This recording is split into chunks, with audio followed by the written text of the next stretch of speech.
Welcome to Sovereign Self, weaving spiritual awakening with the fabric of everyday life. Your host is Zofia Renea Morales. We'll discuss and show you how you can achieve the highest potential in your life through divine wisdom and really live. Now, here is your host, Zofia Renea Morales. Welcome to another segment of Sovereign Self. Today we're going to talk with Dr. Ahlmeirah Ariel Haller.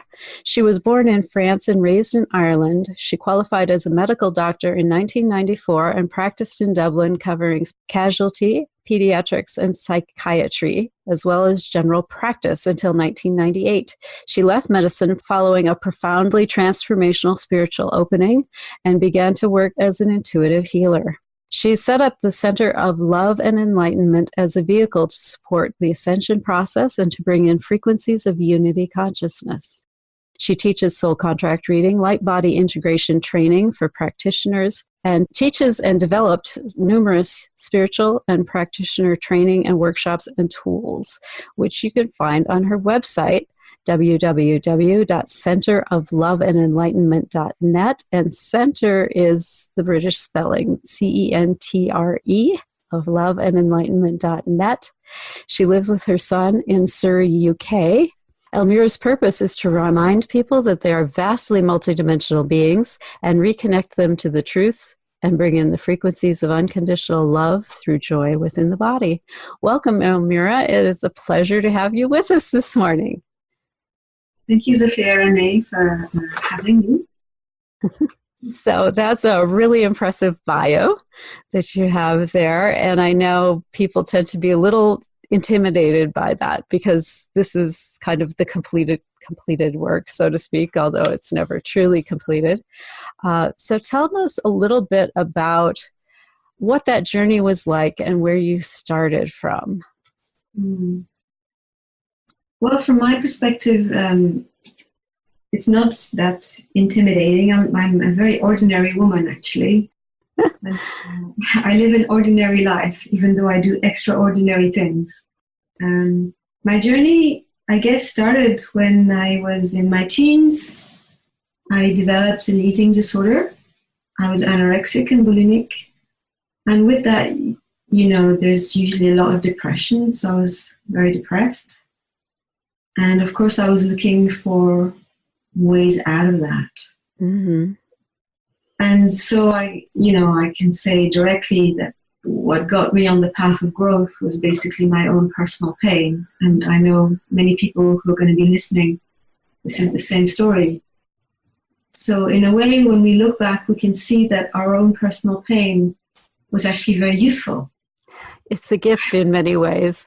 It's a really sucky gift, but it's a gift. Yes, indeed. So what was your process like working through that pain and releasing it? I know eating disorders can be particularly challenging to cope with. They're very complex issues. And it took me a very long time to heal it properly and to understand it fully. What were some of the big lessons or insights that particular struggle brought for you? There were so many different levels of it. I realized that I had a big issue around being a woman. And in a way, anorexia, this happens for many people with anorexia. It started when I was 14, so my body was developing, of course. And basically, at some level, I was trying to prevent myself from becoming a woman. Yeah, because not eating will definitely slow that down. Well, it stops your period. You go all skinny, so you don't have the curves of a womanly body.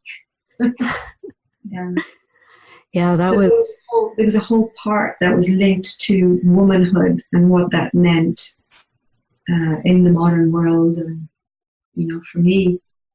And I also realized, it took me a long, long time to realize this, that it was basically self-hatred. Yes. And a lot of anger.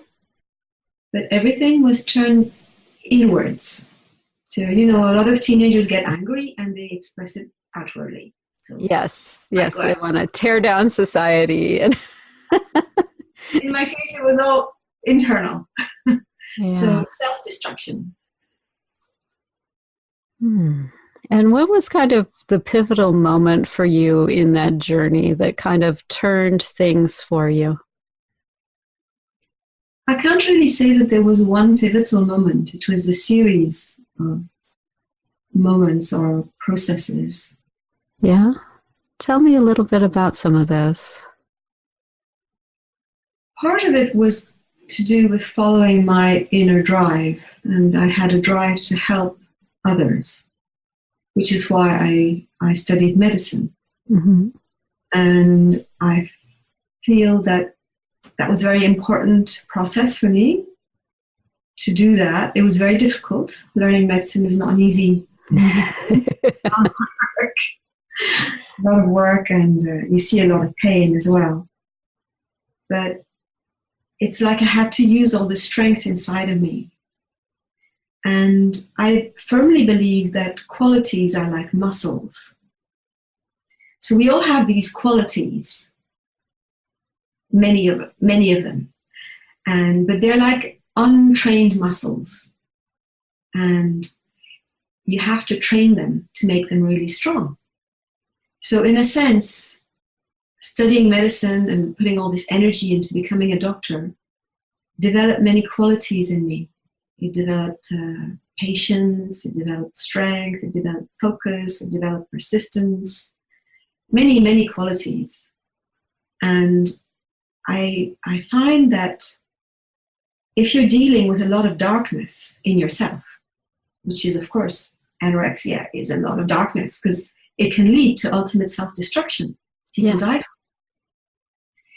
And I find that the only way to deal with this level of darkness is that you have to develop positive. And in a way, when you develop the positive, it gradually counterbalances the negative. So not many people talk about this on the path of growth. We talk a lot about clearing, cleaning, but we don't talk so much about developing the positive in us. And that was a major process for me. And of course, learning to be a doctor teaches you compassion. This is very much, yeah. This is the ultimate thing. You see all these people who are suffering day in, day out. And I didn't have any compassion for me, but I developed it for others. And that was part of my journey, because then I just had to turn it around and direct it towards me.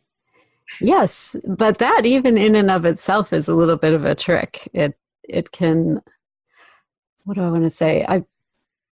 Self-love is something I've worked with a lot. And I, early in my journey, learned, what I want to say, I suppose you could call it compassion, but sort of unconditional love for other people. Mm-hmm. And I found in developing my forgiveness muscle that it was helpful to find things to love about the people I'm trying to forgive, for example. And then once I could do that, and it was time to forgive myself, I would kind of flip that love back towards myself. And I noticed, like, the first few times that I would try to do that, it would be strong, whoop, and it would plummet. Like, okay, let's go back and try that again. Bring it back up, turn it around. Yes, I totally understand what you're saying. And I have very similar experiences. And as you just described, I learned to love bits of me first. Yes. So I learned to love, the part of me that was caring. Because that's an easy part to love. Yes. Or I can love the part of me who's determined and focused. Or I can love the part of me who's patient. These are easier parts to love. Yes. Yeah. How did you begin to bring it all together? That's a hard question to answer. I think there was a really important moment when I got divorced. Mm-hmm. That was about 10 years ago, a bit more than 10 years ago. And I realized that the person I was divorcing, in a way embodied my mother and my father, all their negative traits, actually. Yes. That seems to be a very common thing that we do. Yes, indeed. And then I was thinking about the previous partners, and they also embodied my mother and my father. And I was like, okay, so I need to break this pattern in me because I'd had it. I didn't want to do that again. It brings so much suffering with it, inevitably. And I realized that the only way I could break that pattern was to actually love myself. So I practiced this meditation. It didn't come from anywhere. I just thought of it myself. I just decided, okay, I have to love myself. I have to apply my will, my focus, my determination, my patience, all these qualities, I have to apply them to loving me. So it became a daily process, a daily exercise. Wake up in the morning, how can I love myself now? Because very often the first thing that comes up in the morning was, oh, I'm already late. I should have got up half an hour ago. Already the guilt sets in. Yeah. The shoulds and the rushing and the oughtas. Exactly. So the first thing is, well, first of all, I'm going to say, I love myself for having the courage to get out of bed. And I love myself for having the courage to face the day, even though I don't feel up to facing it. And I feel challenged and I feel scared, but I still have the courage to get up and do it. So it was that kind of process. And of course, anorexia, there's a lot of body distortion with it. Yes. So every time I would see my reflection, every time I go to the bathroom, there's always a mirror in the bathroom. Yes. And some of us kind of try to tune that out of our consciousness, and others of us are just acutely aware of its presence. Yeah. Well, I use the mirror as an aid because I'd used it so many times as a means of distracting myself. I decided, okay, I can use this thing as an aid. I can look at this woman and smile at her. And I can tell her, oh, you're so brave and you're so beautiful and, I like you, or I love you. That's wonderful. And I also did this practice. Sometimes when I couldn't sleep, I would sit in front of my mirror. I have a large mirror in my room. I would sit in front of the mirror and I would look at my reflection. And I would look at my reflection as if it's not somebody that I know. Ah, yes. And I would talk to this person as if she needed help. Yeah, as if she were one of your patients, maybe. Yeah, or as if more she was... a friend. More like a frightened child. Ah, yes. So I would say, okay, I know that you're not able to sleep now. You look a little frightened. Is there something that you'd like to tell me? And then the part of me who was the child shared what she needed to share. Oh, life is frightening at the moment. There's too many changes. I don't feel up to the task. That kind of thing. So I discovered that I could create a communication with that part of me who was like the wounded child. And to be honest, I think every one of us has that. We all have a wounded child. Yes, I would totally agree with that. Wounded and scared and angry, and yeah, there are all kinds of emotions that those little children have. And the thing is that wounded child can be reparented. Yes.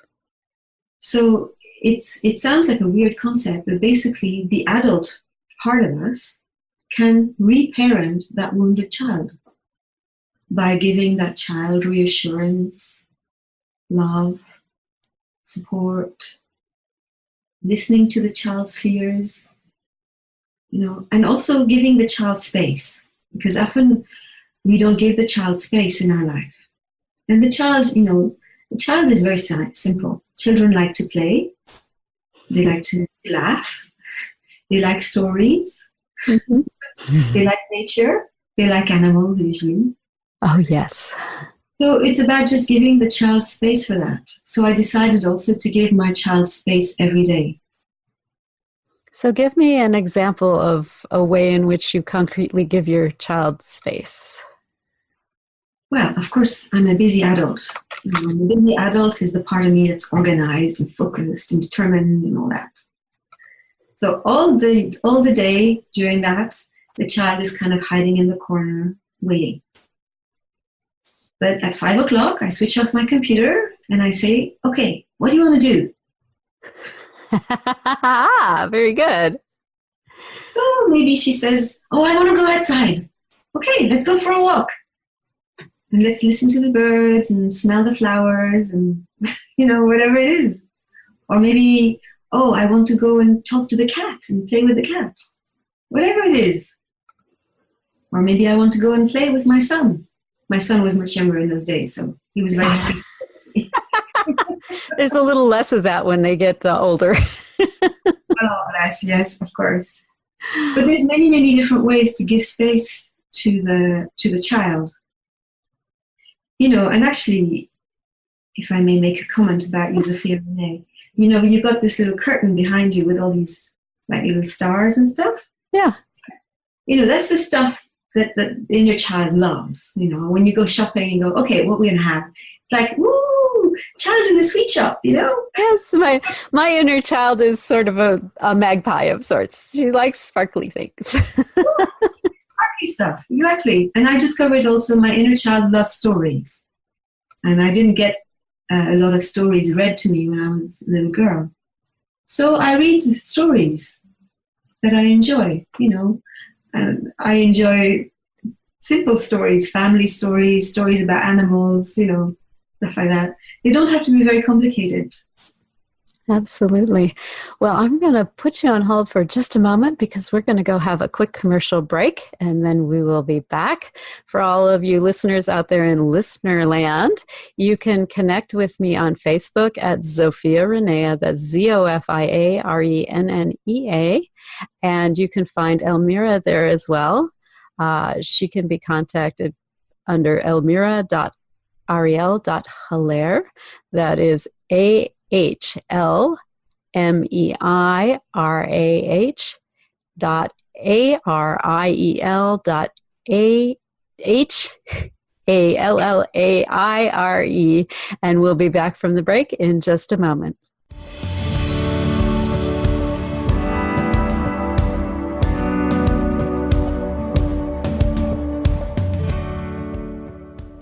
This is the Voice America Influencers Channel. Be inspired. Want to improve your health, business, and life just by listening to a radio show? Well, we can at least move you in the right direction. Listen for Spotlight, the Allison H. Larson Show. Each week, Allison will speak with amazing guests and find out what's changed their lives and how they are changing the lives of others. From beauty to health to business and personal relationships, we're here to inspire you to live your life of passion. Listen every Tuesday at 10 a.m. Pacific Time, 1 p.m. Eastern on the Voice America Influencers Channel. There's a new force to be reckoned with in talk radio. It's Not Just Talk Radio, hosted by LaTanya Jr. and co-hosts Tina Wynn and Tony Brown. Not Just Talk Radio is like a superhero, inspiring, problem-solving, and informing, packed with action-provoking conversations from news, movements, and social and politics issues. This program is about a wide range of voices and fresh points of view from experts, celebrities, and you, the listener. Not Just Talk Radio is broadcast live Wednesdays at 11 a.m. Eastern Time, 8 a.m. Pacific on the Voice America Influencers Channel. The Voice America Talk Radio Network is on Instagram. Make sure you follow us and comment on our pictures from behind the scenes at our radio shows, live events, and around the network. We want to see what you have to share as well. Check us out on Instagram at Voice America Talk Radio. We don't follow, we lead. Join us, the Voice America Influencers Channel.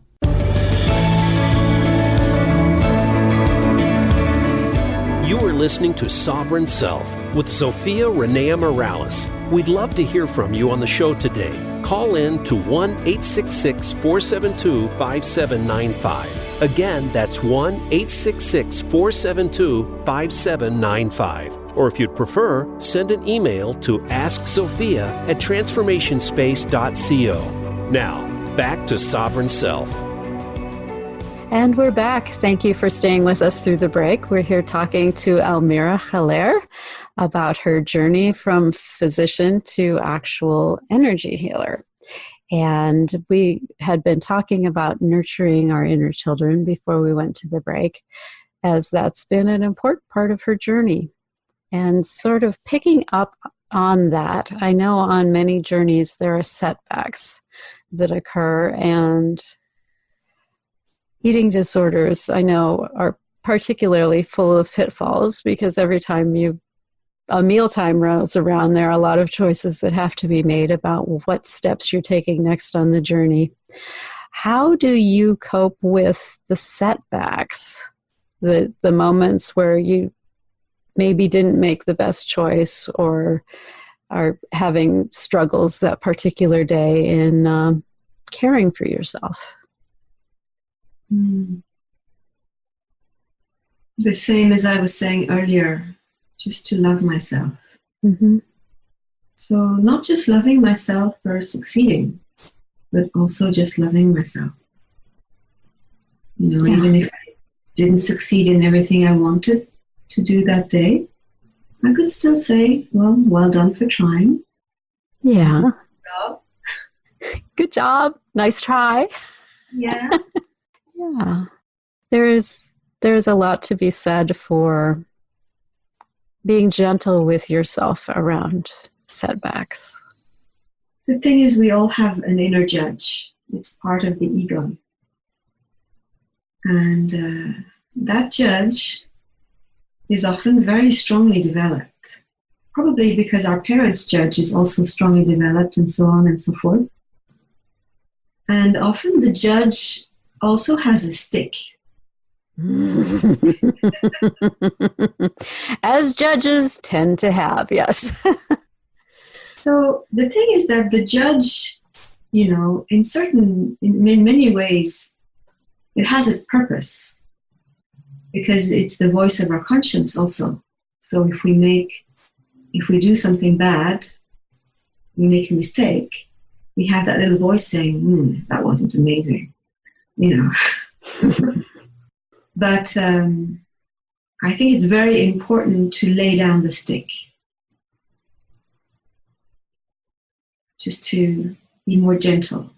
It's okay, the judge is still there, and it's the voice, it's always going to be there, because what it's really trying to do, the judge, is it's trying to better us. Mm. So actually, it has our best interest at heart. But its techniques are often a bit rough.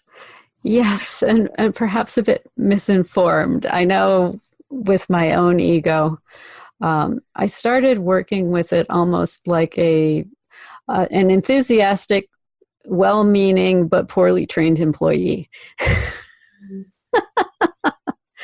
And so I will periodically have conversations with it about its job requirement and perhaps other methods to achieve similar ends. And let's look at, what are the standards that we're trying to live up to? And is it really necessary? Because a lot of I found for myself, I don't know about you, but I found that for many decades, I was trying to live out a set of values that were out of alignment with what my true values actually were. Yes, that's very common. Yeah, and that takes us back just to listening to ourselves, like what is really important to me. Yeah.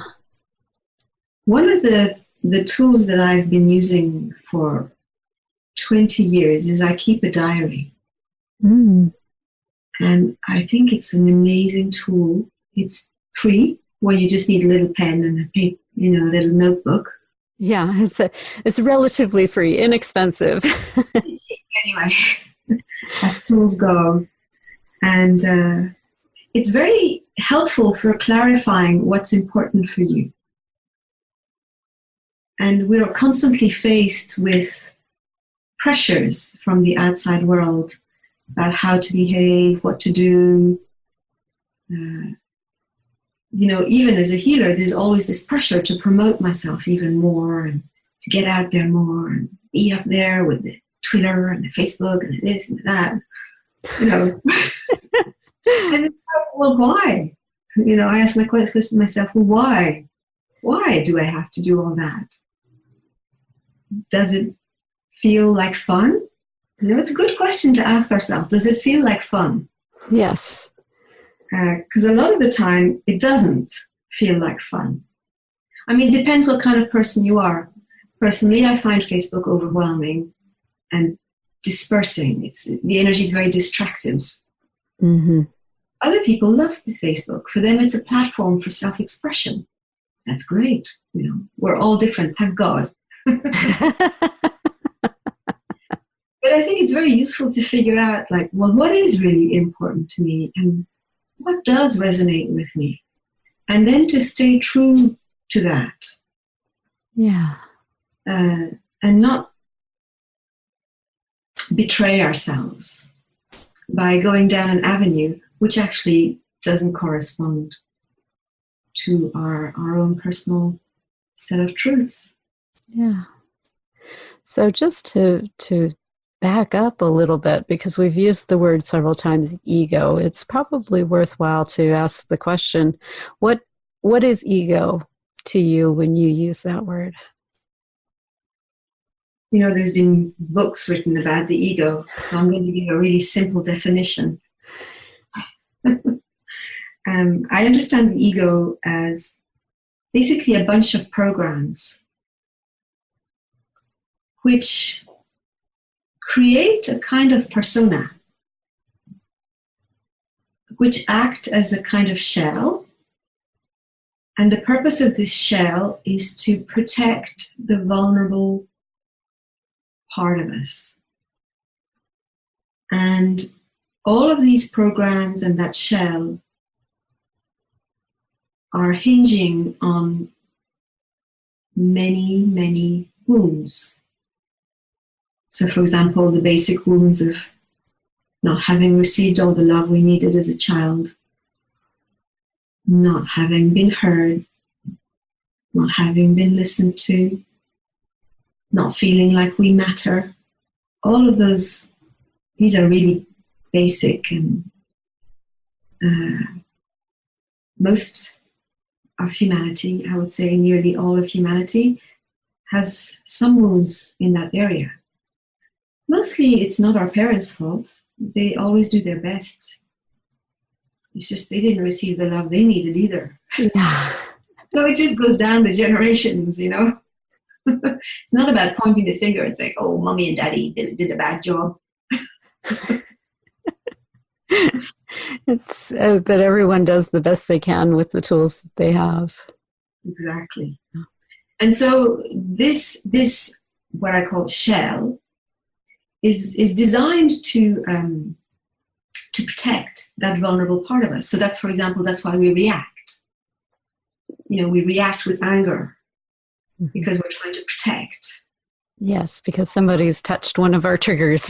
Exactly. We go into self-defense mode, or we go into lying mode because we're trying to hide something that's very vulnerable. All these types of behaviors, actually, they're all based in a wound. Now, at a deeper level, there's a fundamental part of the ego which is linked to survival, because we are part of the animal kingdom, and as animals, we do not make our own food. Right.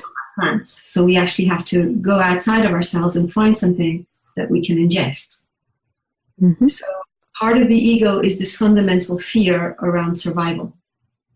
Right. Because we could be somebody else's lunch at any moment. Yeah, and also we need to go and find food. So there's also this fear around lack. Yeah. Around, maybe there won't be enough tomorrow or the day after, So there's this, a big core of the ego is around this. Interesting. I know in the spiritual world, in the healing community, there's frequently a lot of discussion around releasing your ego, or what's the other word they use around that? Kind of developing up and beyond the need for ego. What's kind of been your experience with, the balancing of being a spiritual, multidimensional, master, sovereign soul self, but yet being in a body and having an ego running? It's all about balance. Of course, the less fear there is in me, the more space there is for love. It's a simple equation. Yes. So I'm focusing on developing my ability to love myself, love humanity, love God. And that means I need to work on decreasing my fears. So every day I work on decreasing my fears. Every day I let myself feel, where am I frightened? Where am I feeling attention? Where am I feeling a resistance, an avoidance? Mm-hmm. Often we don't feel fear, actually, because we're avoiding it. Yeah, exactly. Well, and we do a lot of that. If you look at the amount of checking out and numbing that goes on in society. Yeah, absolutely. So how do you give me a concrete example of how you move yourself out of a triggered situation and back into more of a position of love? Somebody has stomped on one of your triggers. Well, it's also good to feel the triggers. You know, it's not just about, if we're always trying to just go back into the love, what we do is we do this thing called spiritual bypass. And it's a common process that happens on the spiritual path, because there's this focus on developing positive qualities. So we avoid the nasty stuff, and then we end up bypassing.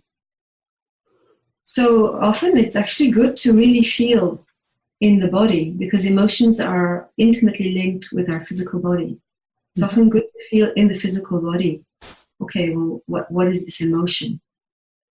Most of us, we have learned to numb out. So it's a process to learn about emotions again and to learn their value. Because emotions are always giving us a message. They're like an intelligence system inside of us. You know, so for example, if we have anger, it's usually because there's something in our value system that doesn't feel like it's being honored. Mm-hmm. Now, of course, it can be current anger, so that's the current situation, or it can be old anger, which got triggered by the current situation. And often we have old stuff, you know, so part of the process is clearing all that stuff that we put a lid on. Mm-hmm. Because we didn't know how else to do, and mom and dad did the same, and their parents did the same. You know, generations of people have learned to put a lid on their feelings and emotions. So part of the process is actually taking that lid off and going, okay, what's in there? All right. And what is it you're trying to tell me? What is it trying to tell me? Exactly. Yeah. So the emotions are really important.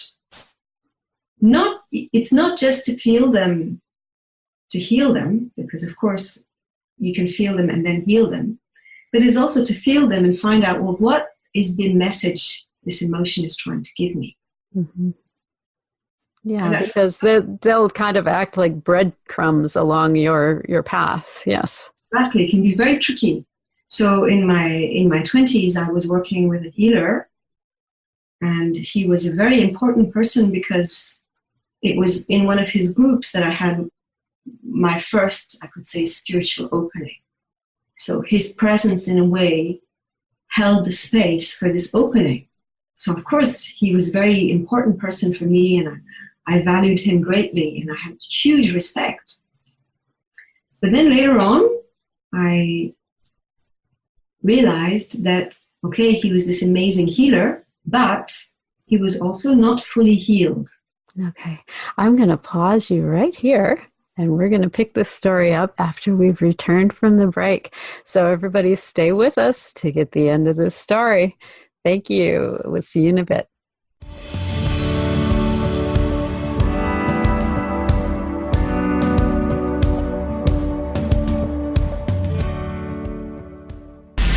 Change starts here.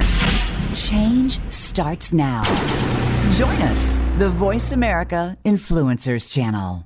It's time to unlock some of the best kept secrets in health, wealth, and happiness. Are you ready to live your life to the fullest and hear insider tips from today's experts? Then tune in to the Forbes Factor with celebrity TV host and inspirational icon, Forbes Riley. She's a best-selling author and TV fitness expert, and you know her from QVC and HSN. Now she brings her expert advice and guests to the Voice America Influencers Channel. Tune in live every Wednesday at 12 noon Pacific Time and 3 p.m. Eastern Time for the Forbes Factor. We guarantee it will be the best hour of your week. Tune in to the Tony D'Urso Show with key influencers for entertaining and thought-provoking weekly discussions with some of the top stars in their fields. From business, sports, and science to entertainment, music, and literature, Tony's guests share their success and give their wisdom. If you're looking to manifest your vision and see how others have done so, be sure to listen to the Tony D'Urso Show every Friday at 1 p.m. Pacific Time, 4 p.m. Eastern Time on the Voice America Influencers Channel. Become a member of VoiceAmerica.com. It's easy, and best of all, it's free. Start out by going to our homepage or any of our channels and click register at the top. Once you've created an account and signed in, you can create your own custom library, opt into our newsletter, search by show, host, guest, or topic of interest, or browse millions of hours of content across all of our Voice America radio channels. Membership gets you more. Visit VoiceAmerica.com today to get started and tailor the listening experience to your taste. We don't follow, we lead. Join us, the Voice America Influencers Channel.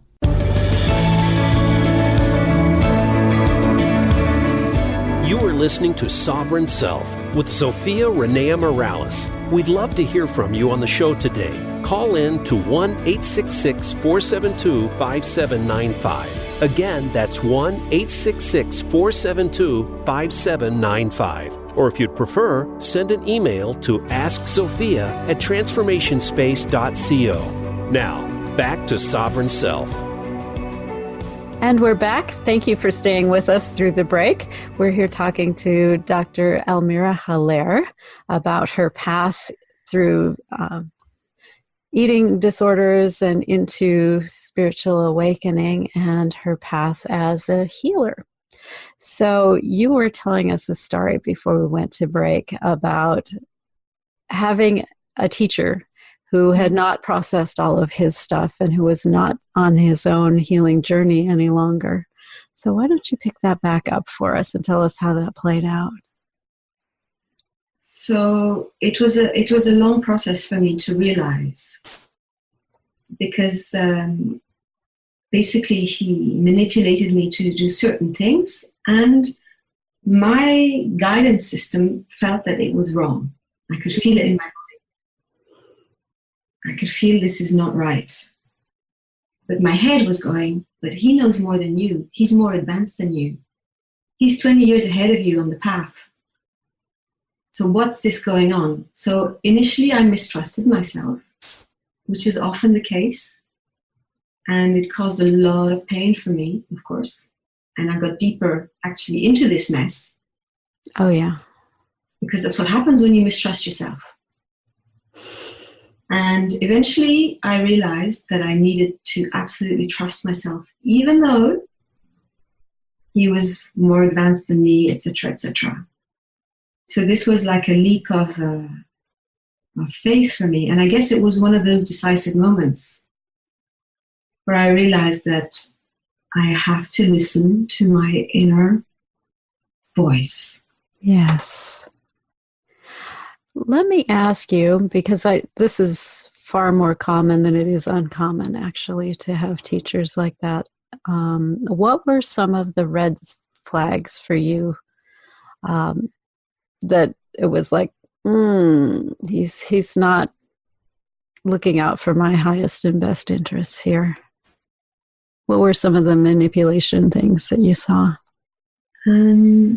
He projected onto me that I was controlling. And he said, "You're trying to control here." And of course, part of my process, I did realize that I had a lot of control in me.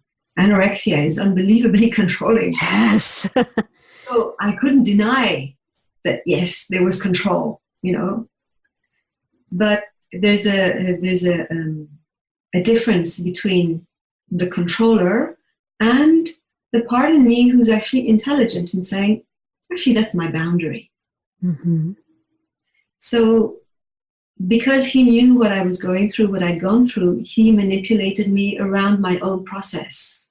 Pointing the finger and, you've been an anorexic, and anorexics are super controlling. So this is just your control coming out. Ah, yes. Yeah, that kind of stuff. This is like mind games for me. It was like, okay, he's got a point, but it still felt wrong. So what to do? Also, he lied, and I have a absolute zero tolerance for lying. Because I realized that on the path of growth, it's all about authenticity. So what are we hiding? We're supposed to be more and more authentic. So this guy basically lied. He said some things in the group which were untrue. I knew them to be untrue. So that was like a big red flag. It was like, ooh, double standard here. Yeah. Alert. There's one face to the public and a different face. Yeah, that is not cool. Yeah. So eventually, what was it that you finally said, got to go? What was it that kind of woke you up and said, okay, we have to part paths? Actually, it was a long process for me. I became depressed with this. It took me 2 years approximately to process.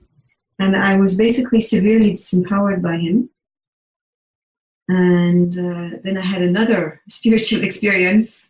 And that spiritual experience was undeniably, it became clear. This is not the right person to work with. And I dropped his energy in a way that was non-violent, so he couldn't react negatively. Because people like that, if you drop them suddenly, they can be quite violent, as a kind of a revenge. Yes. And of course, it's an unconscious process in them. Mm-hmm. But I see also, in a way, this was all a training for me to step into my power. Oh, so it's all, perfect. We're always exactly where we're supposed to be. Yeah. Let's circle back a little bit to the ego, because I know a lot of the unhealed healer and the manipulator is about something that I think of as spiritual ego in a lot of ways. It's like, I'm more advanced, I'm better than you are, I'm the Messiah who's going to be here and set it all right.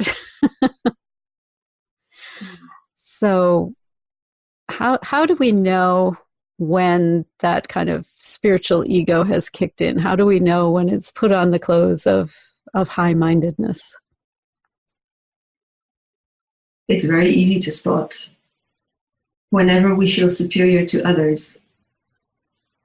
Whenever we think, oh, I'm more advanced than this person. Mm-hmm. That's immediately spiritual ego. When we think, oh, this person has nothing to teach me, that's obviously spiritual ego, because every situation is constantly teaching us. Yeah, well, and every person in your life is a teacher. Constantly. I'm learning from my clients every day, continuously.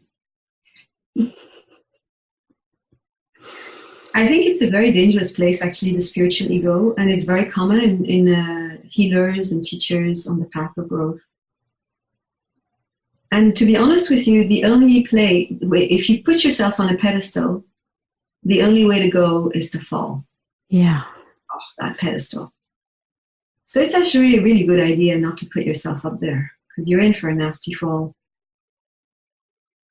And I've seen teachers fall off that pedestal, and then they go through a major dark night of the soul and go back to being a builder or something. If there's anything wrong with being a builder. Nothing wrong with being a builder. Oh my goodness. So what if one were to find oneself in that situation? I know I've struggled with it from time to time. Nearly continuously. What words of advice do you have for people who are struggling with those sorts of situations? The thing is that, like I said earlier on, the spiritual ego is based on a wound, just like the normal ego. And the spiritual ego, by definition, is based on the wound of pride. It's based on pride. That's what it is. It's like huffing yourself up, blowing yourself up and going, look, I'm this powerful teacher. Woo. That's basically like a rooster walking around, all puffy and stuff. And the wound of pride is got to do with the wound of low self-esteem, automatically. So if there is pride somewhere, there is a place in us, in me, in you, where we haven't been seen, we haven't been heard, we haven't been loved, we haven't been valued. So it's the same. Mm-hmm. If we want to get off that spiritual ego stuff, we need to go and find out, okay, where am I feeling unheard, unseen, unvalued, unloved? Mm-hmm. And then we need to go and take care of that.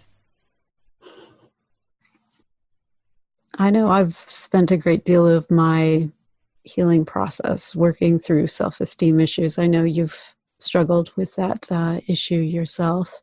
Mm-hmm. And it always feels like there's a bit of I don't know if it's a continuum or what it is, or if we're just looking for a shortcut. But finding the balance in I'm valuable and valued and worthy. And what do I want to say? That there are always moments when needs collide, if you will, in any relationship. And finding the value of, or the balance between, I want what I want, I have a need, I need to set a boundary or whatever, and approaching these negotiations with, I want to say, sensitivity and compassion to the other party. And I think I'm a Libra, so I'm always seeing both sides of things. I guess that's part of where I'm coming from with this question. Is any of this making sense? Yeah, it's not super clear, but I do understand what you're saying.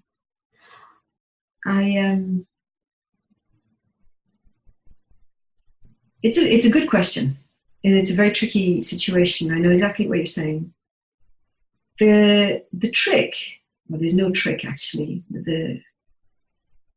What we need to do always is listening to our wounds. What is the wound here that I'm not aware of, that's somehow trying to maybe heal itself or validate itself? Because the ego is very tricky and it hides many different things. Basically, I think as healers, we have to work on ourselves Mm-hmm. a lot. There's a lot of work to be done. Yeah, I think kind of at the heart of what I was trying to get to kind of goes back again to the question of sovereignty. And I saw a story the other day, I forget who was telling it, about someone who had come into their sovereign self, and that meant that they didn't have to have regard for anyone else. And it felt like that was another form of like spiritual ego stepping forward and going, I'm sovereign, and this is my world, and so I don't have to have regard for anyone else. And that this particular person was smoking on a train, and someone had asked them to stop smoking. They're like, I'm sovereign, I can make whatever choice I want. And you can, but that doesn't exempt you from consequences. Right? That doesn't sound like sovereignty to me. That sounds like selfishness. Yes, and it sounds a lot like what I want to say, spiritual ego. It's like I'm totally self-determining. Well, yes, you are, but there's a balance here. There's always a balance. If you push that argument to the end, we are all one. So in the higher chakras, we are all one. So why would we do an action that would be detrimental to another one? Exactly. Exactly. Because the spiritual ego got out there and was expressing itself.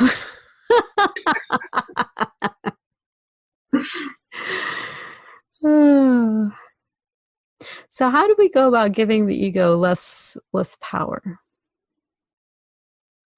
The only way we can give the ego less power is to heal our wounds, because it's based on wounds. So when we heal our wounds, then gradually the ego relaxes. And goes, it's okay. Life is safe. I'm safe. I don't have to defend myself and prop myself up and prove myself and all that stuff. That is lovely. We're getting down to our last few minutes of the show here. If someone wanted to get a hold of you, what would be their best avenue to reach you? Go on my website and there's a contact page there. Fabulous. And her website again is the Center of Love and Enlightenment.net, and that's the British spelling of center, CENTRE, of Love and Enlightenment.net.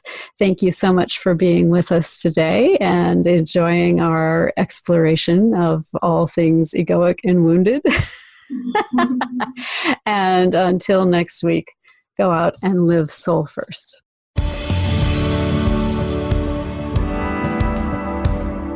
Thank you for being a part of our program this week. Sovereign Self can be heard live every Monday at 7 p.m. Eastern Time and 4 p.m. Pacific Time on the Voice America Influencers channel. Please join host Zofia Renea Morales again next week, right here